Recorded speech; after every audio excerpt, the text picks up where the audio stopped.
Bonjour. Cette semaine, à l'Assemblée nationale, Marine Le Pen a dressé un véritable réquisitoire contre les mesures proposées par l'exécutif sur le pouvoir d'achat, les jugant injustes, inefficaces, déjà obsolètes et complètement en dehors des réalités vécues par les Français. Puis, annonçant d'emblée, peu après, que les députés du Rassemblement national voteront l'essentiel des mesures proposées par le gouvernement dans ce texte. Nous avons, a-t-elle dit, entendu le message des Français. Ils ne veulent pas d'obstruction, mais du travail constructif. Et du coup, on peut entendre ou lire dans l'opposition que le jeu du Rassemblement national inquiète de la majorité.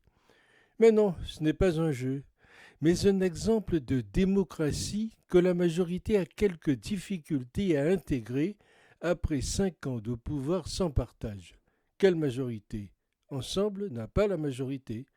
Ce qui doit l'ennuyer, pour ne pas dire l'emmerder, c'est qu'il n'y a plus les députés presse-bouton, comme pendant 5 ans, afin de détourner les institutions. La Macronie avait fait une OPA sur la Constitution française avec en partie le consentement de Les Républicains, devenu du coup amorphe. Au présidentiel, Marine Le Pen a fait presque 46% des voix. Elle a donc été choisie par presque la moitié des Français, c'est hyper important. M. Macron a été piégé par le Rassemblement national et Mme Borne, la sectaire antidémocratique, va être obligée de manger son chapeau.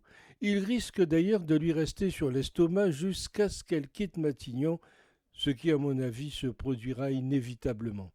Elle n'est pas à sa place, elle est trop rigide, certains diront même bornée, pour faire illusion longtemps.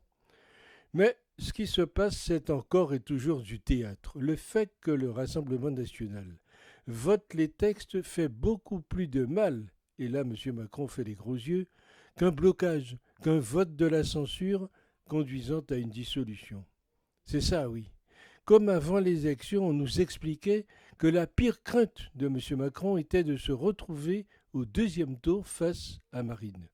Et le fait que le Rassemblement national n'ait strictement aucune envie d'une dissolution, parce que cela serait prendre le risque de se retrouver avec moins de députés, n'a strictement rien à voir avec cette attitude consistant à vitupérer parce qu'on est opposant, alors qu'en même temps, on signe parce qu'on est responsable. D'un autre côté, comme ce ramassis de mesures conjoncturelles sans aucune vision et du niveau de ce que proposait Marine Le Pen, comment dire non à la distribution d'un argent que nous n'avons pas?